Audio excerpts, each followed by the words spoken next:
اعوذ باللہ من الشیطان الرجیم بسم اللہ الرحمن الرحیم۔ حضرت ابو ہریرہ رضی اللہ تعالی عنہ ایک دفعہ آپ بازار تشریف لے گئے اور آپ لوگوں سے اونچی آواز سے یہ فرماتے گئے کہ اے لوگوں، مسجد میں حضور آقا صلی اللہ علیہ وآلہ وسلم کی وراثت تقسیم ہو رہی ہے اور تم لوگ اپنے اپنے کام میں مصروف ہو۔ تو لکھا ہے کہ سب لوگ اپنی مصروفیت چھوڑ کر مسجد کی طرف دوڑ گئے۔ واپس پلٹتے اور کہنے لگے کہ اے ابو ہریرہ، ہم نے تو کوئی میراث تقسیم ہوتے نہیں دیکھی۔ تو آپ نے ان لوگوں سے پوچھا، کیا وہاں آپ نے یہ نہیں سنا کہ کچھ لوگ اللہ تبارک و تعالیٰ کا ذکر کر رہے ہیں، کچھ لوگ حدیث مبارکہ کی لوگوں کو تاکید کر رہے ہیں، کچھ لوگ قرآن کریم پڑھ رہے ہیں اور کچھ لوگ قرآن کریم پڑھا رہے ہیں؟ کیا تم نے یہ نہیں دیکھا کہ ادھر لوگ یہ کام کر رہے ہیں؟ انہوں نے کہا کہ ہاں، ہم نے دیکھا ہے کہ کچھ لوگ قرآن کریم پڑھ رہے تھے، کچھ لوگ حدیث مبارکہ پڑھ رہے تھے، کچھ لوگ کسی کو تاکید کر رہے تھے۔ تو آپ نے فرمایا، اے خدا کے بندو، یہی محمد صلی اللہ علیہ وآلہ وسلم کی وراثت ہے۔ حضور نبی رحمت صلی اللہ علیہ وآلہ وسلم نے ارشاد فرمایا کہ جب لوگ زمین پر بیٹھ کر اللہ تبارک و تعالیٰ کا ذکر کرتے ہیں تو پھر انہیں ندا دی جاتی ہے کہ اے لوگوں، اپنی زبان کو اللہ تبارک و تعالیٰ کے ذکر سے تر کرنے والوں، اٹھو، اللہ تبارک و تعالیٰ نے تمہاری خطاؤں کو عطاؤں میں بدل دیا، تمہارے گناہوں کو نیکیوں میں بدل دیا۔ اور پھر فرمایا کہ جب اہل زمین اللہ جل شانہ کا ذکر کرتے ہیں تو پھر اللہ جل شانہ فرشتوں کی ایک جماعت بھیج دیتا ہے اور ان لوگوں میں آن کر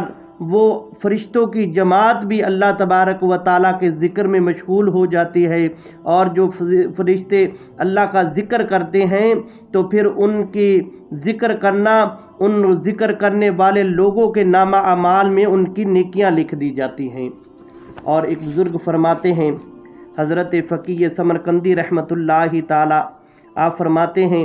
کہ اگر کوئی شخص عالم دین کی صحبت میں بیٹھتا ہے تو انہیں کیا فائدہ ملتا ہے؟ آپ فرماتے ہیں کہ عالم دین کی صحبت میں بیٹھنے والا شخص اگر علم حاصل نہ بھی کر سکے پھر بھی انہیں اللہ تبارک و تعالیٰ کی طرف سے 7 برکتیں میسر آتی ہیں۔ تو پوچھا کیا؟ تو آپ نے فرمایا کہ طالب علم علم کی فضیلت سے بہرہ ور ہو جاتا ہے، اور دوسرا فرمایا کہ جب تک عالم دین کی مجلس میسر رہتی ہے تب تک وہ شخص گناہوں سے محفوظ رہتا ہے۔ اور پھر فرمایا کہ گھر سے عالم دین کی مجلس میں بیٹھنے کے لیے جب نکلتا ہے تو اللہ جل شانہ کی رحمت کا نزول اس پر ہوتا ہے۔ اور پھر فرمایا کہ علماء کی مجلس میں اللہ تبارک و تعالیٰ کی رحمت کا نزول ہوتا ہے کہ جب وہ بھی شخص علماء کی محفل میں بیٹھتا ہے تو اللہ تبارک و تعالیٰ اس شخص پر بھی اپنی رحمت کا نزول فرماتا ہے۔ پھر فرمایا کہ عالم دین کی علمی باتیں جب تک وہ سنتا رہتا ہے اس وقت تک ان کے نامہ اعمال میں نیکیاں لکھ دی جاتی ہیں۔ اور پھر فرمایا کہ ملائکہ خوشی سے اس محفل کے اوپر اپنے پروں کا سایہ کرتے ہیں۔ جب فرشتے اس محفل پر اللہ تبارک و تعالیٰ کے فرشتے اس محفل پر اپنے پروں کا سایہ کرتے ہیں تو پھر اس شخص پر بھی اللہ تبارک و تعالیٰ کے فرشتے اپنے پروں کا سایہ کرتے ہیں جس محفل میں اللہ تبارک و تعالیٰ کا ذکر ہوتا ہے۔ اور پھر فرمایا کہ عالم دین کی مجلس میں آتے جاتے وقت جتنے قدم چل کے آتا ہے اتنے اس کے گناہ بخش دیے جاتے ہیں، ان کی نامہ اعمال میں اتنی نیکیاں لکھ دی جاتی ہیں، اور ان کے اتنے درجات کو اللہ جل شانہ بلند فرما دیتا ہے۔ بزرگ فرماتے ہیں کہ اگر وہ علم نہ بھی حاصل کر سکے عالم دین کی محفل میں بیٹھ کر، پھر بھی اللہ تبارک و تعالیٰ اس انسان کو ان 7 برکتوں سے اللہ تبارک و تعالیٰ نوازتا ہے۔ تو دوستان محترم، عالم دین کی مجلس میں بیٹھنے کا اتنا بڑا ثواب ہے، اور پھر جب اللہ تبارک و تعالیٰ کے قرآن کریم کی تعلیم ہو رہی ہو اور آقا کریم صلی اللہ علیہ وآلہ وسلم کی حدیث مبارکہ جب پڑھی جا رہی ہو تو پھر دل کو سکون ملتا ہے، اور ایسی محفلوں میں بیٹھنا چاہیے، ہمیں بھی بیٹھنا چاہیے، اور اپنے بچوں کو ان چیزوں کی تاکید کرنی چاہیے، بلکہ اپنے گھر میں ایسی محفلیں بنانی چاہیے کہ قرآن کریم کا ایک رکوع پڑھا جائے اور پھر اس کا ترجمہ اور اس کی تفسیر، یا آقا کریم صلی اللہ علیہ وآلہ وسلم کی حدیث مبارکہ 1 یا 2 حدیث مبارکہ رات کو سونے سے پہلے اپنے بچوں کو جمع کرو، نماز عشاء ادا کر کے پھر اپنے بچوں کو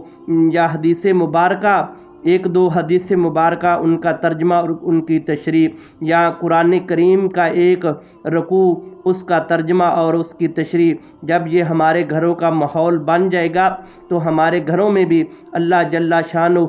کے فرشتے جو ہیں وہ اپنی پروں کا سایہ کریں گے، اور ہمارے گھروں میں بھی پھر اللہ تبارک و تعالیٰ کی رحمتوں کا نزول ہوگا۔ یہ جو ہمارے گھروں میں پریشانیاں ہیں، یہ جو نحوستیں ہیں اور یہ جو بے برکتی ہے، یہ سب کی سب ختم ہو جائے گی اللہ تبارک و تعالیٰ کے ذکر کی وجہ سے۔ تو اگر ہماری ویڈیو اچھی لگے تو ویڈیو کو شیئر کرنا اور ہمارے چینل کو سبسکرائب کرنا۔